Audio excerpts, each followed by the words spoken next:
Hey, what's good, everybody? It's me, your hero, Benjamin Banks, and you're watching Leveling Up with Benjamin Banks, and it is a brand new episode of Who's That Cosplayer? And joining me today is somebody that I had met at a convention several years ago, Too Many Games. It was my first time ever going there, and I saw him walking around with his frog face on, and that is the Future Funk Frog.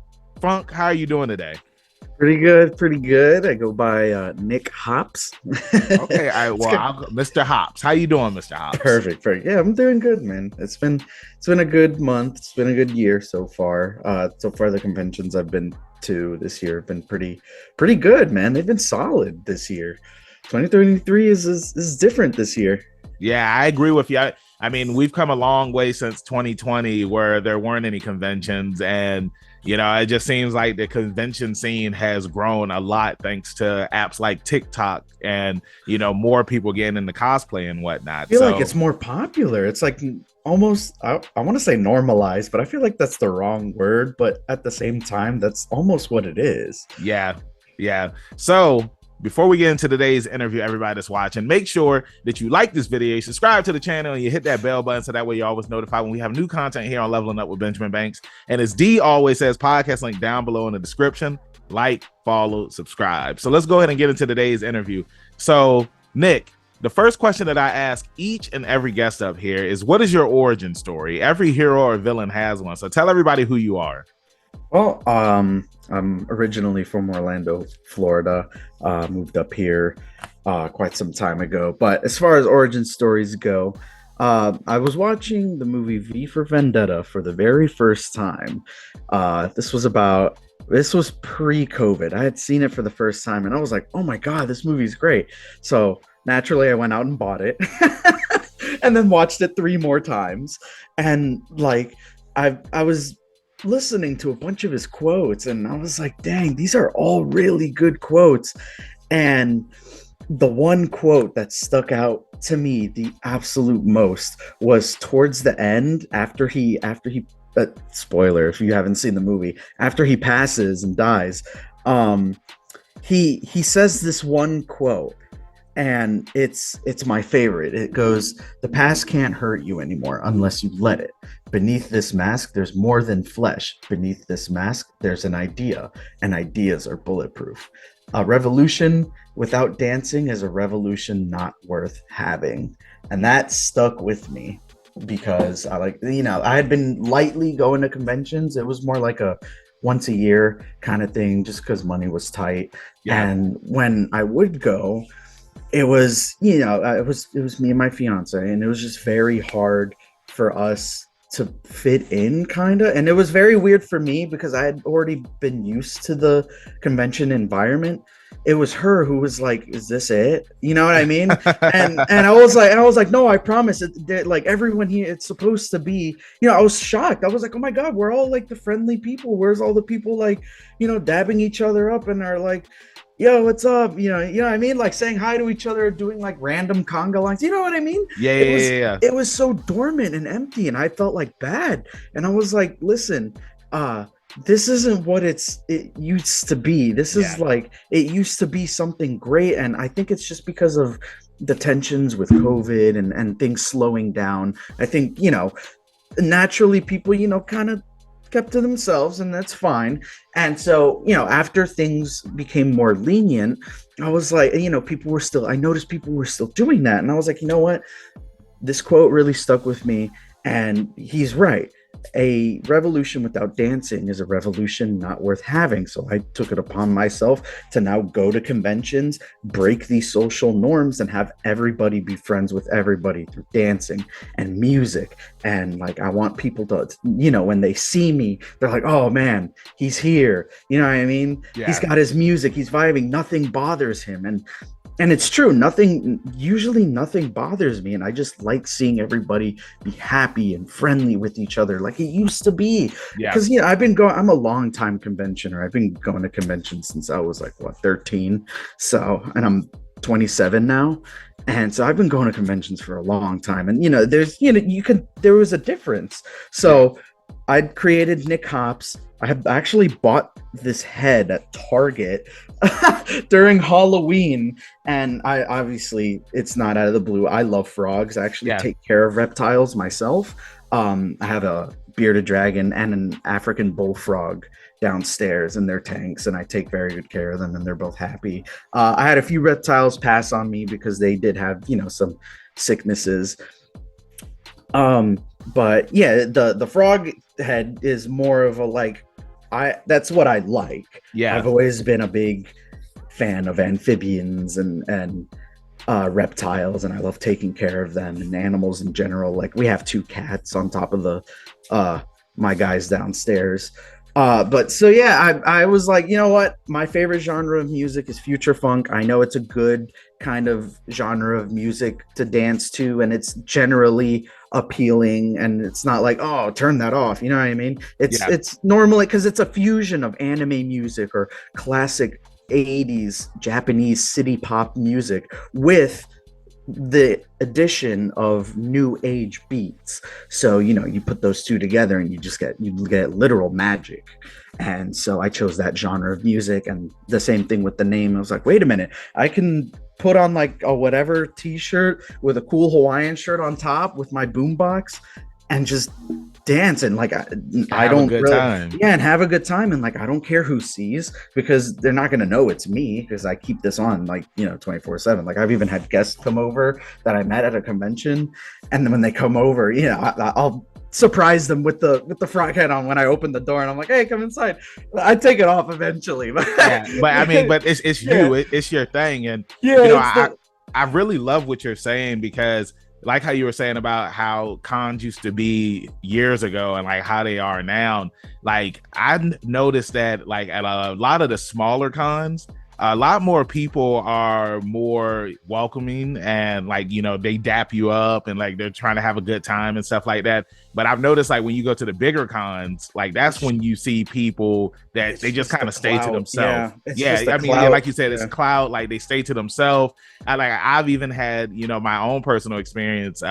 Like when I had went to Florida for MegaCon, and like how was that? It was fun, and like I had a really fun time. But like there would be times where it's just like I would see somebody in an awesome cosplay, I'd be like, hey, like that's really awesome, and then they would just keep on walking. They didn't even acknowledge me, and rude. I'm just like, wow, it's just, it sucks. But then at the same time, like I was in a situation where I was rushing to a photo shoot, and like I was cosplaying as Kisame, and when I had walked past somebody, like I was just in hurry up mode, because my Kisame cosplay is a very popular costume, and like people, they were stopping us when we were trying to get to the photo shoot, but we were already running late, so I was pretty much running. And my boy, he was just like, yeah, man, like some guy said that you had a really awesome Kisame cosplay. I was like, oh man, I didn't hear him. And he was just like, yeah, he looked kind of disappointed that you didn't say anything to him. And I was like, man, I was just like, do you know what he looked like? Because it's like, I would have liked to have gone back and told him and told him thank but you. it's just like, sometimes you be at cons and it's just like you be in hurry up mode. It's like you got to get to a place, or you're trying to find somebody. So it's like, I wish that more people would just be more approachable, like how you're saying. It's just like you want people to have a good time and all that stuff, and like that's what the convention scene it's supposed to be. Everybody's supposed to be playing around, having a good time. So I want to ask you, like, what has been one of your favorite memories from going to cons over the years? Who's that cosplayer? It's Lila. Oh my goodness! Every time I go, it's either it's a tie between Too Many Games and Zenkai Con in Lancaster. There's this one fan that always seeks me out, because they follow my page, they see my posts, they see, oh, I'm gonna be there. Yeah, and they always seek me out, and they always come and take a selfie with me, and they let me know, hey, thank you for doing what you do. I don't really know anybody else that does what you do. There might be other people, but they haven't made that their whole personality. They haven't made that their whole, OC. They might do that for like one cosplay, but this is like, this is my own thing. And they thank me every time. And Yeah, it feels sincere and it makes me feel good because it's like, look, even if it's what I don't even care if it's like a whole crowd that's thanking me. I just want people to, and they had also, told me, hey, I'm more of a nervous person at conventions and I hate going by myself. And a lot of the times I do wind up going by myself because I ask friends and they cave out on me. Yeah. And I wind up, I obviously already paid for the ticket or the hotel room. And I'm here by myself, but when I see you, I know you're a friend. I know you're someone that's very approachable. I can go up to you, say hi, maybe dance a little bit with your music, or even request a song, because I do that too. I have premium accounts for every music service possible. Mm-hmm. And if there's not a song on, I primarily use YouTube Music. If there's not a song on there, I'll open up Spotify, or I'll open up Bandcamp or SoundCloud, and I'll find you your song that you want to hear or dance to, that makes you feel good. Because there's everyone has, I call it a trigger song. Everyone has that one song where it's just like, I can't resist. I have to dance to it.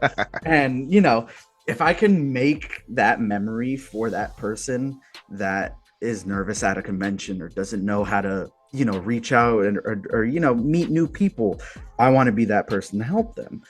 And I have in the past. And this one person always seeks me out every convention. It's the same routine. Takes a selfie with me, requests their song, we dance to it, they thank me, they give me a hug, and then they go off and do their convention thing. And then throughout the weekend, when I'm not in the frog outfit, because nobody really knows who I look like, so I'm able to just walk around without the mask and nobody be, what I mean?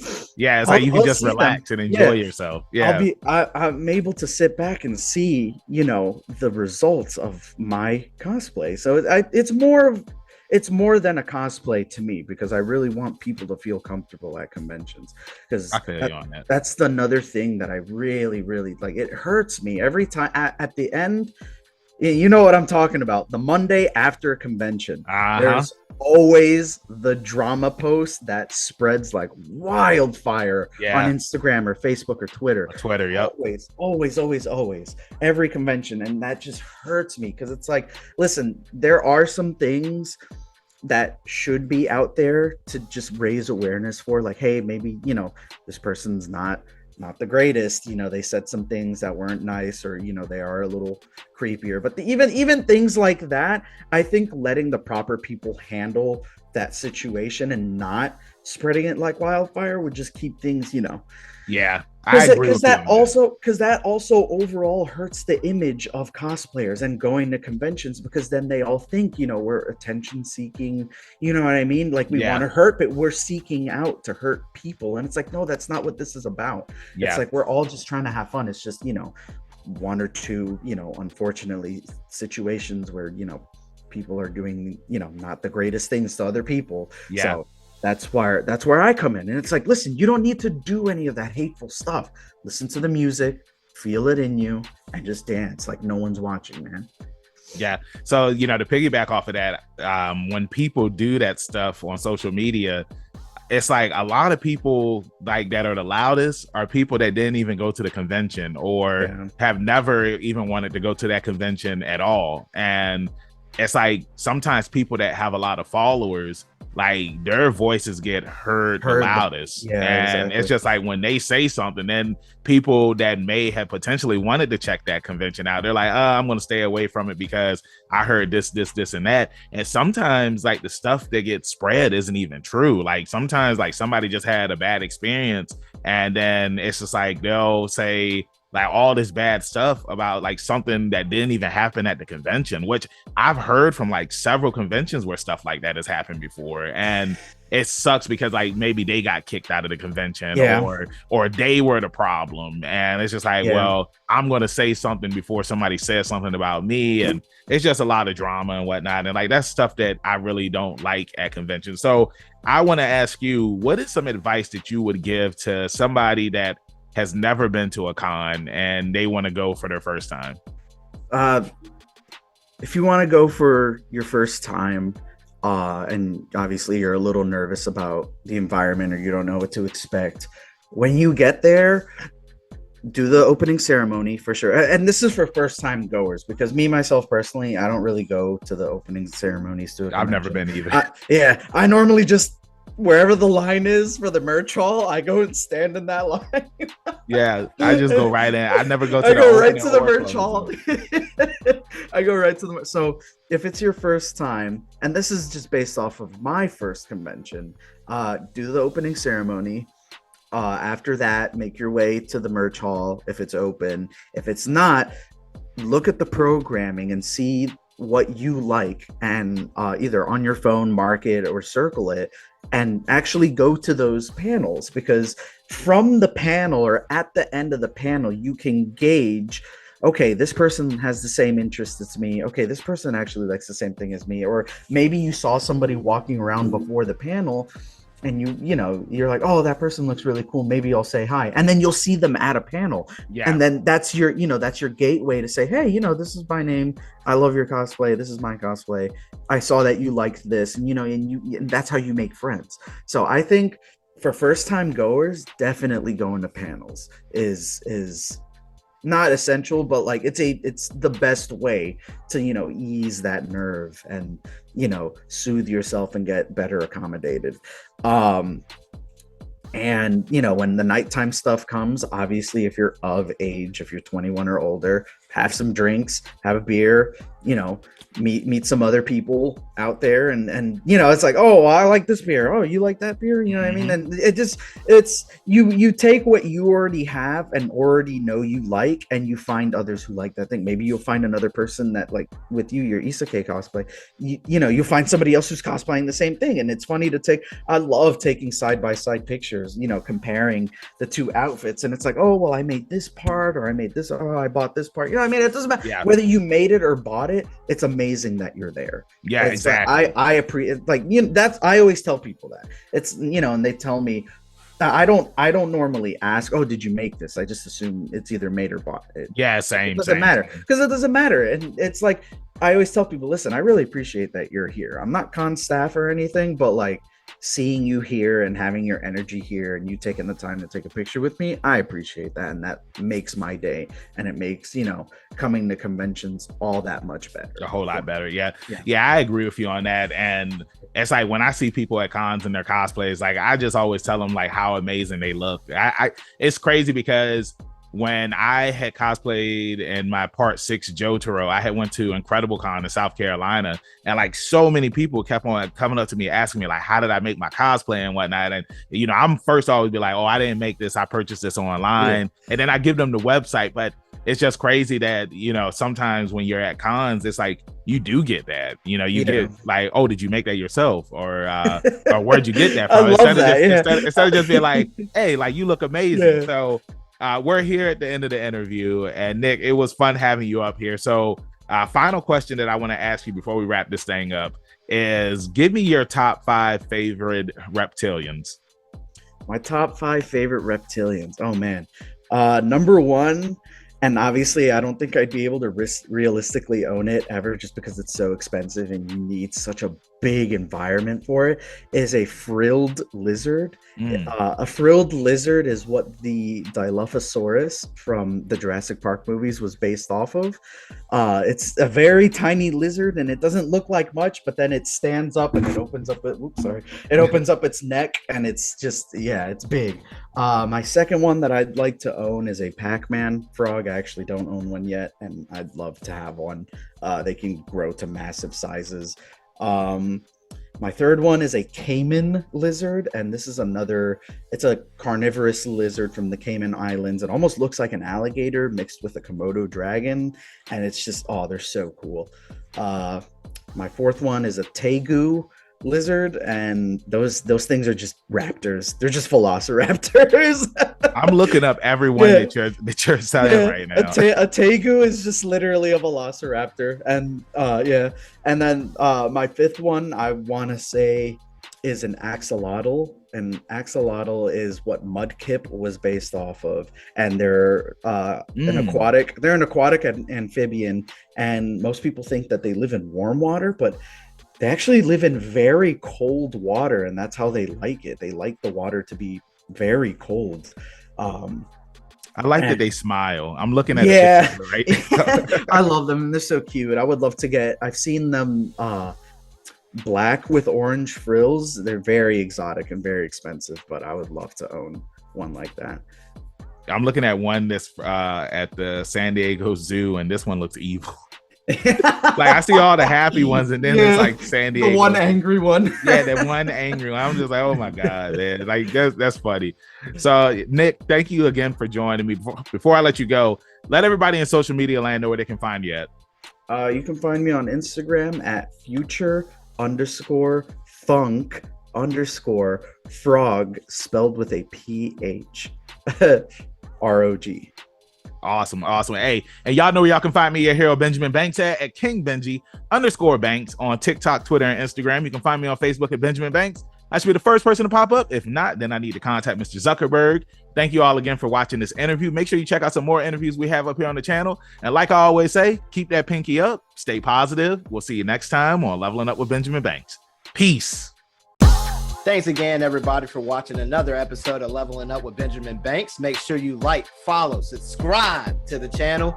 Podcast, we got that too. Make sure you give us a thumbs up and hit that bell for further episodes and notifications. Thanks a lot to our patrons. And if you don't mind, join the Patreon. We'll be having new specials coming up soon.